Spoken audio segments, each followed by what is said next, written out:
If you stick a knife in my back 9 inches and pull it out 6 inches, there's no progress. You pull it all the way out, that's not progress. The progress is healing the wound that's a blow made. People are suffering. People are dying.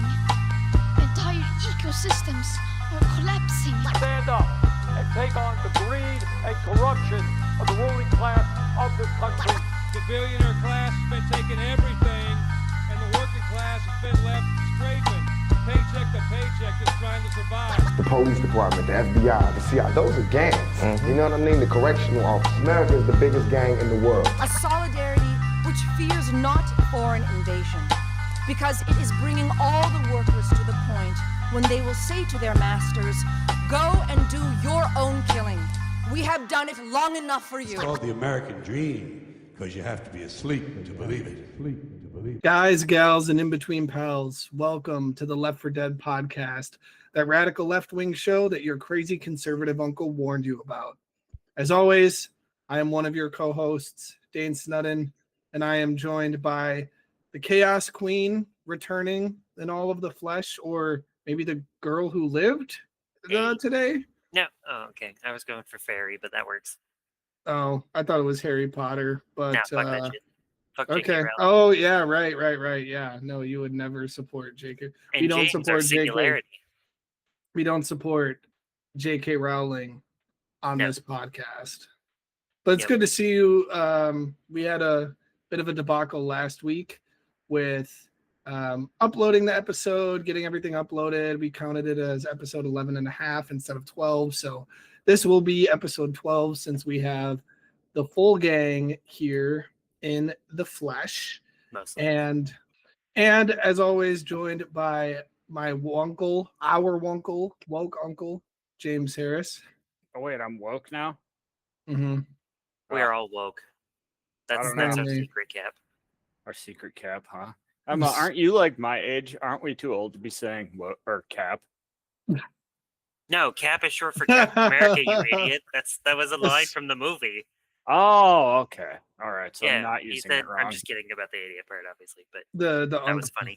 Unk allegations keep coming. Yeah. But I'm glad to have you back because we have a lot of shit, as always. Yeah, seems like they're ramping shit up as we hit the end of the year. As we're recording this, the government is shut down, which is almost like a yearly. I feel like it's every year, damn near. Pretty much every time they have to vote on a funding package, there's always some kind of drama that makes it shut down. Sometimes only for a couple days, but didn't we have like 4 years where that didn't happen? Well, actually, no. I think the last time was on. Yeah, Biden. It didn't shut down under Biden, if I remember correctly. I'm going to go look this up. I think you're right. The last time this happened was Trump. But who's responsible for the longest government shutdown in history so far? I know, and I think that it's always something to kind of point out is that I remember growing up hearing it doesn't really matter that much, but it does. It definitely does, because you have administration officials for things like the EPA, right, and like governmental bureaus that are not employed. They're not doing their job. And so they're not there to check things like water pollution and stuff like that like actually affects our lives, like materially. The stuff that they want to cut, in fairness, which is why Republicans never actually care about cutting the government shutdown. They only care insofar as it limits their agenda. But overall, it still benefits them because especially this regime, because they've already made it clear they're just going to do whatever the fuck they want to do, regardless of the rules, the norms, whatever else, the law. Didn't what's his name instantly withhold like $21 billion worth of stuff from mostly blue states? Yeah, he's also so it's 18 to not overthrow. Jesus, probably at some point, but it's $18 billion in infrastructure projects and $8 billion in climate-related projects in 16 states that all coincidentally voted for Kamala Harris. Yep. And he's also threatening to cut all federal funding from New York City if they elect Zoran. He's basically shaking down the people of New York and saying, hey, you won't get any of your fucking money if you vote for this guy. which is crazy because that's the mayor, right? And also, I'm pretty sure think about that states that have rules, but think about states like ours that have gubernatorial races of people that are democratic socialists. Like, that's just their mayor, right? Yeah. You know, I'm fine with this. It's not. Do not take me as saying that I'm approving of what he's doing, right? But what's the calculus when you get to 3.5% of the population willing to protest? It usually tends to overthrow the regime. Trump is a fragile man, and all he ever can really fall back on is projecting strength. And you start shutting down government programs and essential services for a decent chunk of the population. That's how you hit 3.5% real quick. Yeah. I mean, I guess the same position, yeah.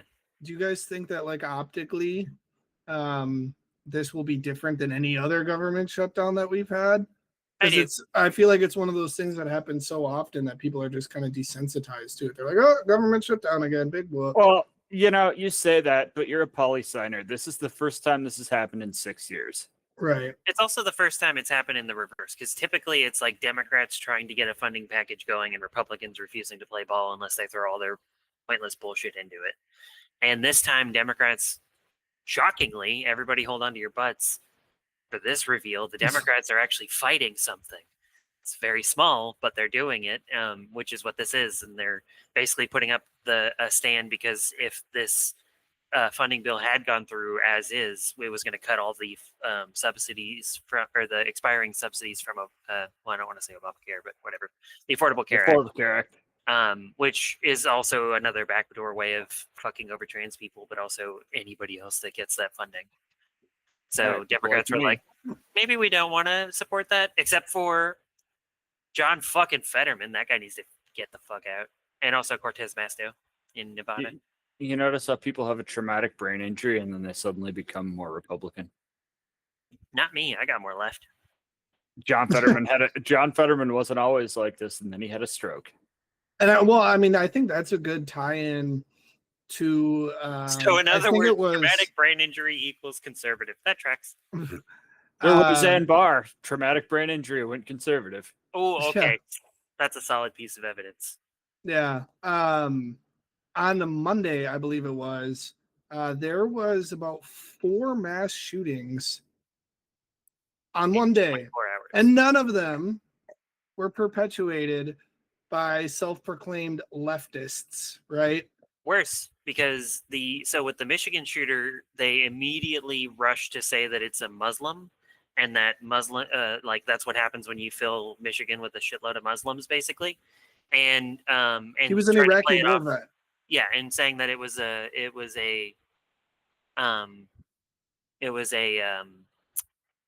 the word I'm looking for? Shit. It was a war on Christianity. That's what it is. It's Muslims doing a war on Christianity, essentially. And then it was immediately found out that, like, literally within hours, if even 2 hours, that the guy was actually a Christian far-right nationalist who was like, fuck Mormons because they're a cult.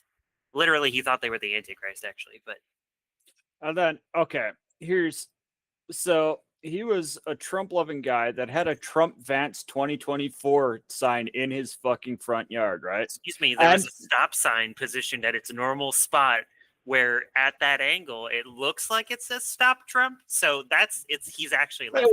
There was a stop sign in the same shot. So r/conservative was arguing that no, this is a stop Trump sign, even though it's literally the Trump campaign sign unaltered. Of all the stupid things that they've said that have made me facepalm, that one made me facepalm the hardest, to where I almost had another traumatic brain injury and became conservative.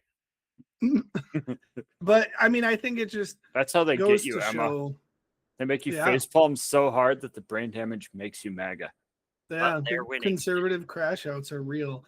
But no, I mean, I think that as most of the viewers of this show understand, like, the contradiction that exists there, the fact that one Charlie Kirk dies and it's open season on leftists, right? And then, 4 mass shootings occur Nobody gives a shit, right? Like, I do want to this say, is America. I do want to say that like there's one thing we can say that we didn't say in the Charlie Kirk episode. I'm pretty sure maybe we could roll back the tape, but I'm pretty sure we didn't point out in the Charlie Kirk episode that apparently he was that Denver school's Horcrux because not to use another Harry Potter reference, but because like that's like one of the rare times where there's a mass school shooting and none of the kids died, and Charlie Kirk died.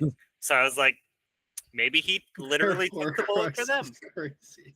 The really stupid thing, yeah, you can see there's nothing being done about a lot of this stuff, but then Charlie Kirk, there's talk about mandating monuments of statues of him in schools. There's talk about putting him on the currency. There's talk about making a national holiday. Now, don't get me wrong, gun violence is terrible, even when it's against someone I despise. But look, bro had a podcast.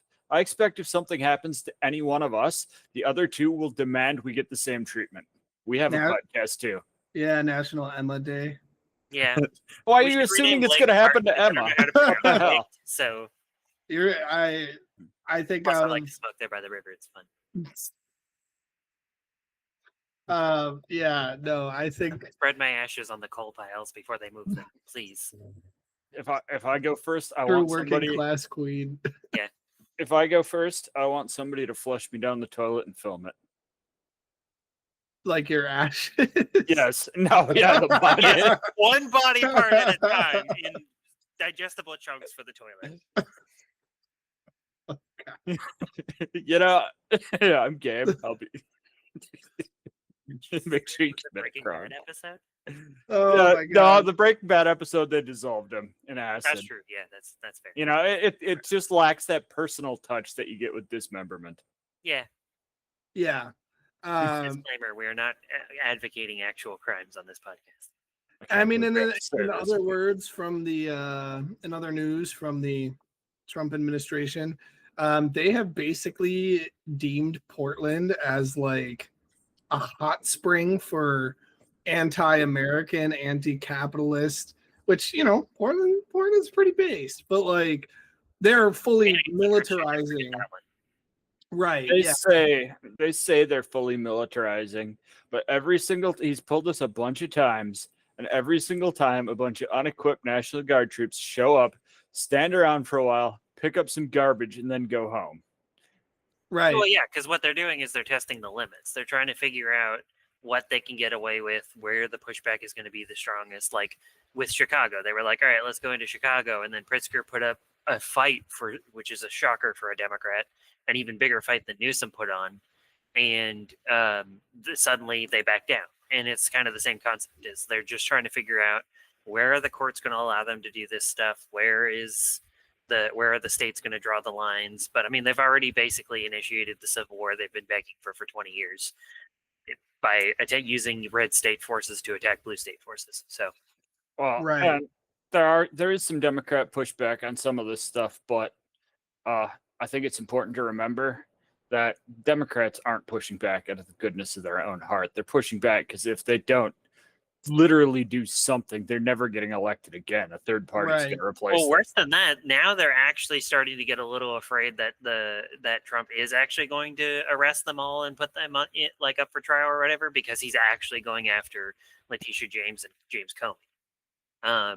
Which again, I hate this fucking timeline because it makes me defend somebody like James fucking Comey, but that's essentially what they're worried about now. They're worried that if they fight back too much now, they're kind of like they put themselves in this no-win situation where if they fight back too much, they could draw his ire the way that it's being drawn to other people that are lower on the totem poles than them, and also that if they don't fight back and he takes over, he probably fucking does it anyway, and they're screwed. So like, right. Yeah, what kind of bizarro timeline are we living in? Here we are all standing for someone whose major accomplishment was screwing over Hillary Clinton. What's next? MTG is going to say something reasonable? Oh, wait. She wants the Epstein. What the hell is happening? Times. Yeah, no, and she's like on her anti-Israel arc, but I don't Probably think for it's all for the the wrong same reasons. reason. Right, yeah. The time I'll jump off the bridge into the fucking Fox River, the big blue bridge, the tall one, the one that'll make sure the job is done the first time, is if fucking Stephen Miller says something that makes me go, huh. That's it. That's it. If I find Yeah, myself no, agreeing with no, Stephen Miller on do not. something, I'm jumping. Do not make that promise, and I can tell you exactly why. Because the moment Trump gets exposed, every single person underneath him is going to turn coat faster than you can snap your fingers. Like if something happens to Trump tomorrow, you'll be agreeing with something Stephen Miller says by the weekend. I don't. You really think? I mean, what's gonna happen? It's Teflon Don. You know, like what's gonna happen? Death. The man is going to happen. That's the only thing he can't out Teflon. The man is 80 years old, has heart failure, ass swollen legs, and lives off a diet of cheeseburgers and Sudafed. Did you hear him talking at the fucking like creepy ass military rally? Oh yeah, we need to talk about that. Literally sounded like he was dying on stage. Like I've never heard his voice like that. It's ridiculous. Yeah, like, I mean that was undefeated, and don't even come at me. Jesus technically did die. Coming back is irrelevant. He still died. So, and even that's still debated, you know. But yeah, that was crazy too. The military general gathering where, you know, Pete Hegseth had to go and talk about how we need more of a warrior ethos. And it's like they're supporting militias that are like, what is it, the Gravy Boat militia or something like that? Well, and all that's coming from a guy who got in fatigues and shit. And all that's coming from a guy who got. Thank you, that's the one. All that's coming from a guy who got drunk and kicked out of a strip club. Like, you know what you have to do to get kicked out of a strip club, bro? Like the worst. Yeah, it's got to be pretty bad because Lauren Boebert didn't get kicked out of that theater. Oh wait, she did. Well, she did get kicked out of the strip club that she used to work at. I'm just kidding. I have no idea if she used to work at a strip club. I was just. I don't think she did very much. It's just and it's like an onion of stupid decisions. First, you're gonna gather like the most critical people in the entire United States, you know, the people that we depend on to stop like horrible stuff from happening from the outside. You're gonna gather all of them in one fucking room. Now you do that, it better be for a good goddamn reason, not for some stupid nonsense that literally could have been an email or a fucking right. Or just ignored. Like, for fuck's sake, it was completely pointless. I think didn't they have to ask for applause at the end? They did, yeah. They literally had to do the Jeb Bush please clap. Yeah. Trump complained about it when he first walked in too. He was like, I've never walked into a room where it was so quiet. And it's like, yeah, asshole. Welcome to actually being in a hostile space. Fuck off. Yeah, I mean, and that makes me, you know, that's kind of good. It makes me less worried because you know, there's a lot of gloom and doom. Some of it's founded, some of it's less well founded. Even on the left, there's, you know, you get a headline, somebody's going to run wild with it and extrapolate like we're all certainly doomed because of some minor shit that happened. And one of those things that they've been going on for a while about is, no, Trump is going to replace the military with all his cronies and none of them are going to tell him no. But that tells me that the top brass of the military aren't necessarily Trump fans. So there's people there that are going to say no when it matters. Yeah, and and they can go through as many as they want to get to the person that they want, but that all does good work to slow them down anyway, because if they're constantly having to cycle through, that was kind of the problem Nixon had, was he was trying to cycle through attorney generals to get somebody that would finally do what he wanted them to do. Yeah, when you do it, they're not competent. Yeah, that in and of itself slowed him down in doing what he was trying to do.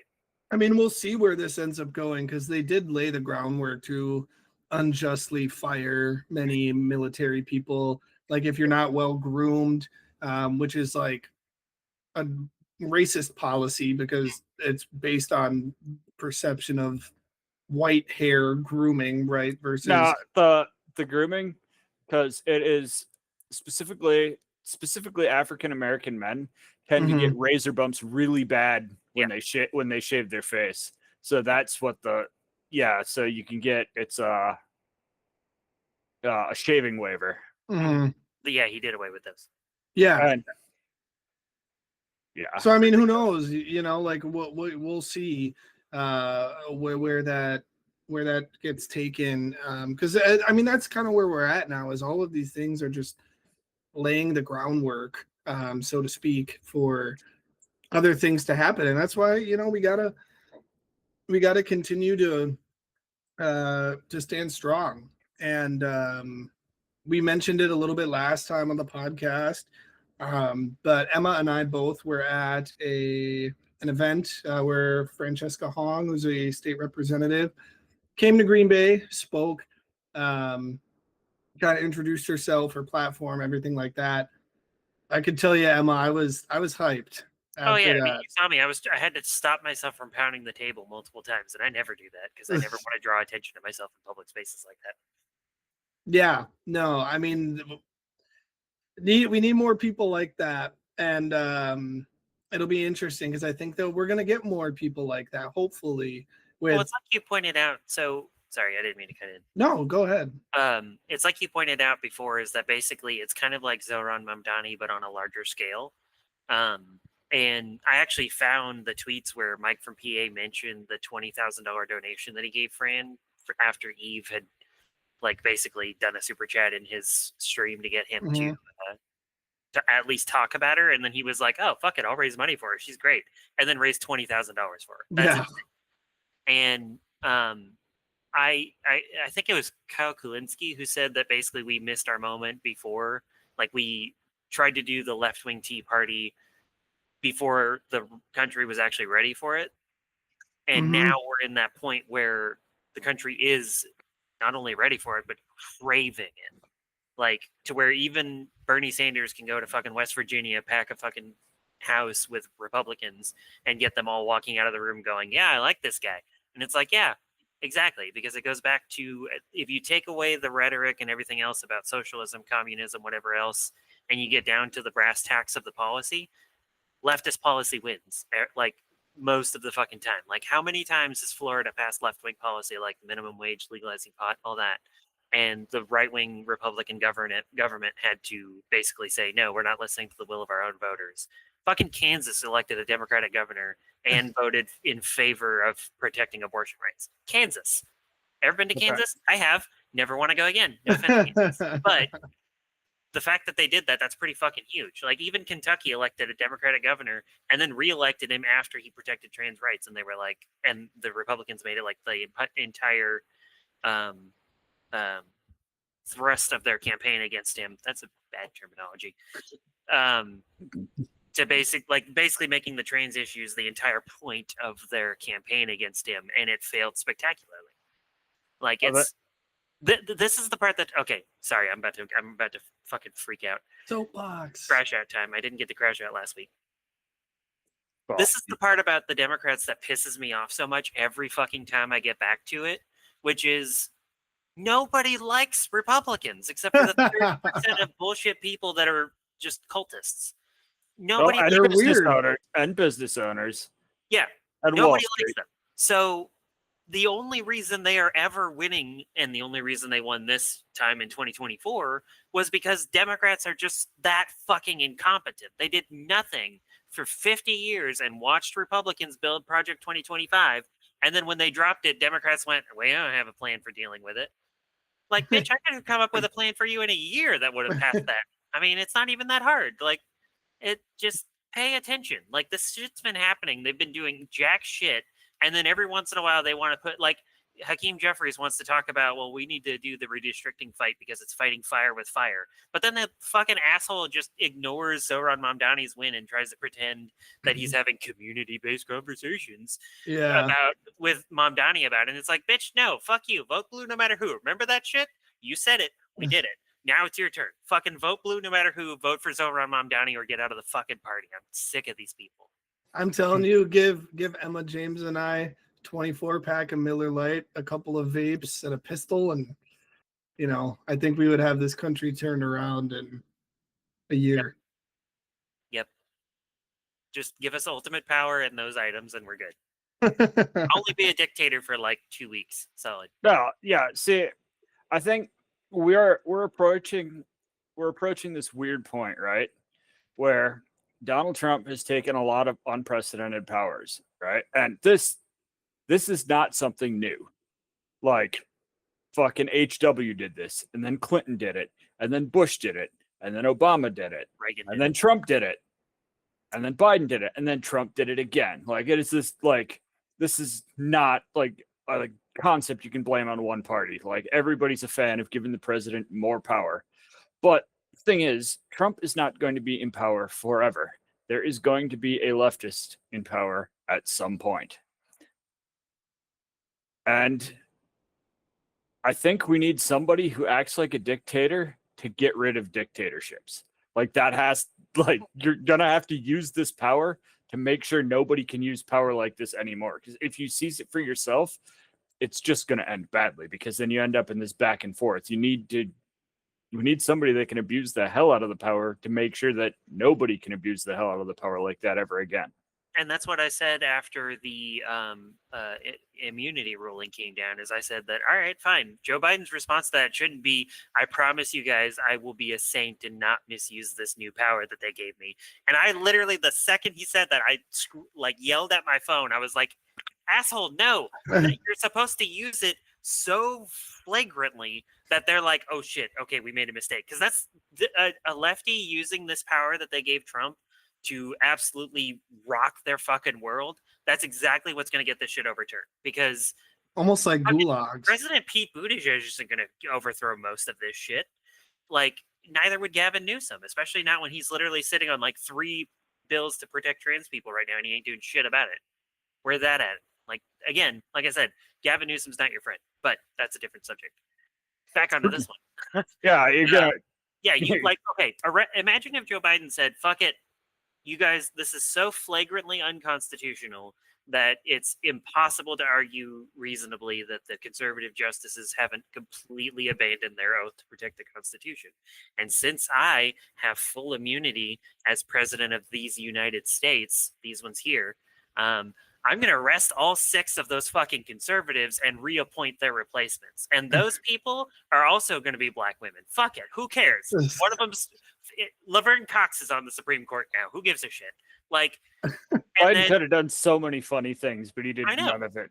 Like, because he was also fucking 112 years old. Like, we had Methuselah and then Methuselah 2, Electric Boogaloo. Like, no, and that is not an excuse. That is even more damning, because you're 112 years old. Completely pointless. No, if you're 120 years old, like, what do you even have to lose? Do the funny thing. Yeah, honestly. I mean, look at Bernie.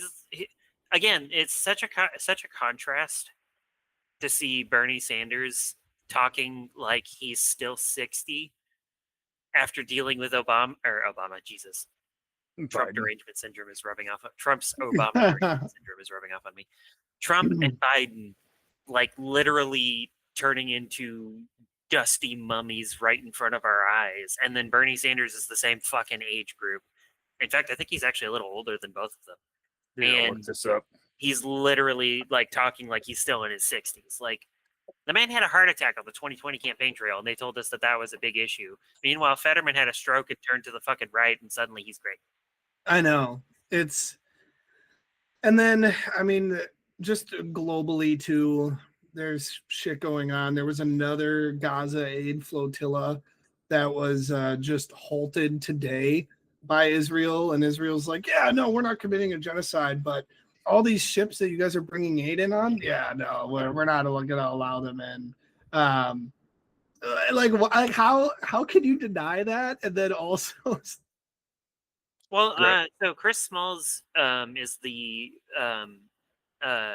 famous union organizer that I like in my dream Bernie Sanders cabinet. He was Secretary of Labor. He was on one of those Gaza aid flotillas, and with Greta, thankfully, I was terrified they were going to kill her. Shout out Greta Thunberg in the intro. Yeah, she's amazing. She just got deported from Israel. Chris Smalls, a black man, got literally tortured before he was sent back to the U.S. So again, not really beating the Nazi ethno-state accusations there. But no, like multiple countries, Spain, their dock workers, Italy's dock workers had literally went on strike saying like, no, you're going to send our Navy to help this flotilla or we ain't doing shit. And the Italian government was literally forced to be like, all right, fine, we'll send one ship. And then I think Spain was another one that sent ships. And I don't remember what the third one was, but And then Ireland was literally, the Ireland's president was like, hey, why don't we just, get the UN together and send troops in to fucking tell Netanyahu to stand down? And it's like, yeah, no, that's what they need to do. That's I wonder who would veto that. Right. The only issue with that, unfortunately, is that it's to go through the Security Council, which also has to be a unanimous vote, which the United States is a permanent member, meaning that if there's anything with Israel, they're going to strike it down. Funny how the world works, comrade. Yeah, they always set up these globalist things, and then I'm sorry, I keep doing this. They always set up these globalist things where, like, the UN is a great thing, but because of the way they designed it, it's subverts the entire system. So they basically created the UN to create a new world order, where the global community works together to prevent stuff like World War I and World War II, and instead or communism. Or the fall, like scary communism. And instead, what it ends up doing is it's beholden to the permanent members of the Security Council that have automatic veto overrides. It's always going to be beholden to those agendas, and that was honestly the biggest mistake of the UN, was giving them forcing the unanimous vote, but also making certain, like, at this point we should be off that fucking Security Council. Or just have different people on there. That's something I've advocated for. Like have countries in the global south on there. Like let them make some of the decisions. The majority of the global population. Right. I can tell you though that it's not a mistake. It's intentional. Oh no, yeah. Like we were not, like the United States was not going to join the UN unless it had a veto power over everything. Right. Yep. Which we created it and we house it in New York. I'm not saying that justifies, but wow, look at that. The queen of smooth transitions is back. There was a UN meeting in New York, and Trump lost a battle to an escalator.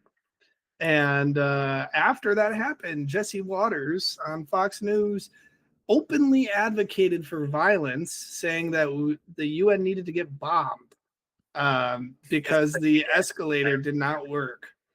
And they say that the left is the side that is perpetuating. He's clearly I didn't cry over the dead Nazi guy who was just a fucking podcaster, but he's saying bomb the UN. I'm the evil one. Right. Well, clearly that escalator just needs some percussive maintenance. No, I think that escalator was Hamas, actually. It probably was. The real tragedy of the escalator thing is that it was on the way up, not on the way down, because that would have been so much funnier if he had gotten on there expecting it to go down and then it just stopped and he had pitched forward. Like, somebody made an AI video, and it's one of the few times that I was enjoying AI content where he actually was like falling all the way down the escalator. Gold. That's funny. Yeah, I mean, you just see that, and the disconnect is just insane, that people could watch it and be like, yeah, UN needs to get bombed, and then meanwhile, one podcaster dies. Charlie Kirk. Right. Yeah, I mean, and then also too, a bunch of UN heads of state walked out when Netanyahu got up, which is that's just okay, but like we're getting into year 2 of this genocide. Troops. Right. Around with this year 3 troops. Fuck Israel. The government of Israel. Fuck the government of Israel. Specify. Sorry. Yeah, Emma, you want to be careful with that, because there's a bill that's on the docket to be passed in the state of Wisconsin saying that anti-Semitism is being anti-Zionist. Yep. So, this is sorry, I was going to say this is a palate cleanser, but you go ahead. I was going to say, well, if Tony Evers signs that, I'm going to be very disappointed in him. Yeah. He's to be fair, he's got a long history of vetoing the garbage, but like that's kind of, for those of you outside the state, that's what our Wisconsin legislature has been because of gerrymandering. We've had basically an almost veto-proof Republican supermajority in the state legislature and a Democrat governor. So it has been just like almost 10 years of them sending him bills that he won't sign, and then him asking for stuff that they won't legislate. It's been really pointless. Yeah, when Scott Walker left and he took over, they also, that same legislature immediately revoked all of the fucking powers that they had given Scott Walker. And so they made it to where Evers could do even less with his power just by virtue of winning an election. So the palate cleanser, though, is one of the candidates running for office for our governorship is Bill Berrien, or I say was running. He had to step out of the race because it was found out that he was frequenting the content page of, you see where this is going, Dane, I see that smirk. The content page of a non-binary sex worker. So what? Yeah, that would never another happen. family values, fuck trans people. Republican is actually saying no, fuck trans people, all right? Like, and it's just again, why does this keep happening? Emma, I agree with the thrust of your argument. But the what now? The thrust of your argument. Oh, that the stupid thing is that that's only disqualifying if you're a hypocrite about it. The only reason, like, if you were open about it, nobody would give a shit. It is 2025. The only people that anyone is suspicious of is the people that claim they're against it, because pretty much everybody does it. Mm-hmm. Yeah, I mean, it's like not, whenever. Oh, sorry. It's not optical to want to fuck trans people, even if you are closeted or open about it, to be in politics. But yeah, I mean, that's our new litmus test. Put a trans person in front of a political candidate, see what they do. Just hook them up to a bunch of electrodes. Just open a giant cake in front of them, and I'll pop out. No, that's actually. Can I turn you on? That's actually a terrible litmus test, because we'd be approving of a lot of Republicans. Oh yeah, true. Good point. Oh man, yeah, and like Grindr crashing during the Charlie Kirk memorial, as it always does. Stop edging us and because they threatened to release the information of all the Republicans that are high-profile Republicans that have been using their app if they overturn Obergefell, and I was like, fuck, skip the edging, just do it. Like, fuck that shit. I think unfortunately that's got to be hot air, because there's that guy that was like, oh, I'm going to release Mike Johnson's Grindr info if the Republicans don't change their mind about the budget, and then nothing. We haven't heard a damn thing about that since. No, it's out. Mike Johnson's Grindr info. Mm-hmm. Well, I mean, I'm gonna go. I mean, I didn't look super deep into it, so it could have been a bullshit. There's no way. I feel like I would. Oh, that would have been front page news. If this is out. Yeah, it's not. It is not out. Okay. I guess the thing I saw was. I would not be. It's hard to fucking tell these days. I'm so over it. I would not be surprised if you had a Grindr, but we do not have proof of that. In other conservative outrage news, there is Bad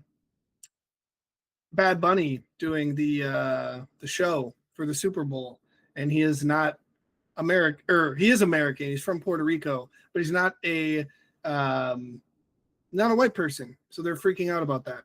I'm getting a phone call I need to take. You guys carry for a little bit. Yeah, Bad Bunny, which is interesting, because after the ICE raids, don't get me wrong, I do not follow Bad Bunny. I've never listened to a single one of their songs, but I've heard that he was not planning to do a single concert in the U.S. until the ICE stuff stops, because he's worried that the people that frequent his shows might get detained by ICE. He doesn't want to put an ICE here beacon up. Yeah, and Republicans have kind of turned that into evidence that he's knowingly harboring illegals. We should stop. I keep hearing Dane. Okay. Yeah. Sorry. You're good. It buys me a little bit more time to bring back in that legislation that I wanted to talk about too. Oh, no, he clicked mute, so we're good. Okay. So yeah. conservatives have tried to use it as basically like see, that's proof that he knows he's harboring illegals, and it's like, no, it's proof that you people are fucking psychos. But Supreme also, Court said they can target by race now. Yeah, I think the reason he went ahead, and I could be wrong, I could be just trying to like make it better or copium or whatever they say. But I think the reason he accepted the NFL's invitation to do the halftime show, in spite of saying that, is because if they're honest and they are they allow him to do as past, including last year's act did, where they advocate for their social issues on the stage, and people are like, yeah, leave it the fuck alone.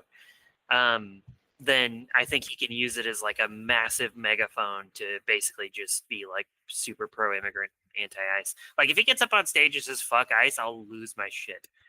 Oh yeah, I want to see. I want to see anti-ICE. Oh yeah, that's how we say it. Anti-ICE. Yep, that's what we all say.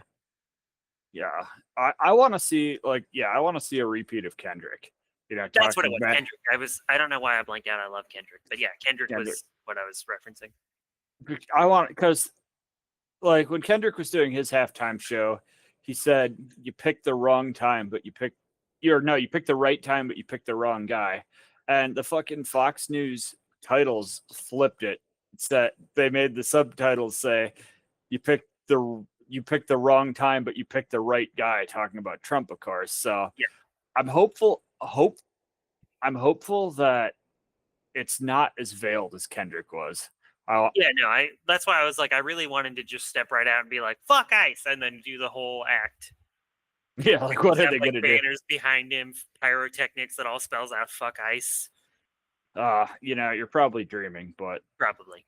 I don't think the "fuck ICE" is a dream. I think we might actually get that, but the rest of it, yeah, probably not. But if anything, I think it'd be the closer. Yeah.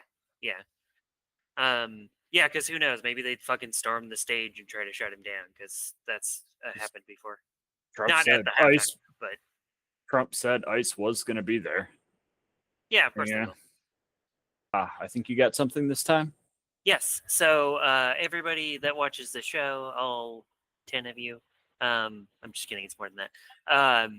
We need to get as many people as possible to call and write their legislators in the state assembly, because Assembly Bill 366, again, Assembly Bill 366, was just introduced. Well, it was technically introduced in July, but we didn't find out about that until it went through the stuff. But essentially what it would do is it amends multiple different laws that regulate how service animals and emotional support animals can be used. And it's basically being advocated for almost entirely by the real estate and restaurant industry, because they want to be able, like, so many apartments are coming up nowadays that are anti-pet, and the ESA laws are one of the only ways that people can keep their beloved pets that do actually act as ESAs for them. Essentially the way that they do it is they modify it to where you can't get an ESA letter from anybody but a psychiatrist. And the problem with that is the psychiatrists here we have a shortage of psychiatrists, I should say. And so they're scheduling like 6 months out for new patients. So, and on top of that, you also have to see a patient for 30 days before you can give them an ESA letter. And so that would drastically cut back on how many people have access to an ASA and also have ESAs currently. It would also lead, speaking from the perspective of somebody who runs a shelter or helps run a shelter, it would also lead to, we already have a record number of surrenders because of the economy, and this would only exacerbate that problem by causing a whole bunch of surrenders in situations where, like, for example, somebody has an accident or something, they need to move into another living situation that has better accessibility, but that person says you can't have your animal unless you have the ESA letter. So then they have to go, okay, well, I can't do it for 6 months plus another really 7 months realistically, because 6 months to get the appointment plus 30 more days for the psychiatrist to see them before they can get it. So then they have to surrender that animal that they have And at the moment, state law makes it to where only the animal control or the humane society can take in strays, which means that all these surrenders are gonna be going through mostly the humane society, and the humane society is notoriously murder happy, as if they had freaking Christy Nome in charge. We had a case where this 2-pound kitten that was licking squeeze up off my finger, and they claimed that she was so vicious that she had to be euthanized. So shelters like mine that are a no-kill shelter, we're just over capacity, and so eventually it gets to a point where there's just so many pets that are being surrendered because of this bill that we can't keep up with it, and they end up going to these kill shelters that will kill pets for literally nothing. Like this one kitten had a cleft palate going up into its nose, and so they were going to euthanize it because it was too ugly. So Assembly Bill 366, again, please call your legislatures, ask them to vote against it, and barring that, call Governor Evers and ask him to veto it. Republicans hate cats. And dogs, because this impacts them too. And everything good. Joy, yes, happiness, love. Speaking of Republicans, Emma, I think there's a certain something you forgot to say this episode. No, I didn't. I was waiting. All right, let's hear it. Fuck Ronald Reagan. Okay. There we go. Now we can close the episode. Yes, we do need to start wrapping up. Once again, thanks for joining us. We are proud to announce on the show next week, we kind of teased it in the last episode, we will be having current state representative and future governor, fingers crossed, of Wisconsin, Francesca Hong, on the podcast.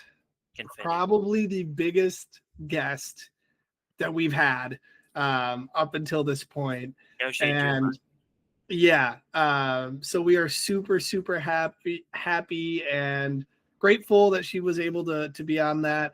And remember, get active, get wise, and get organized. Stay trashy, goblins. Free Luigi.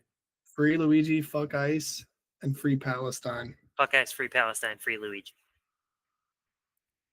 Things, words. I was shocked that I pulled that off, to be honest, considering how bad Thank you, yeah. Thank you guys for doing that. She just randomly called. You're going to have a couple edits in there. That's fine.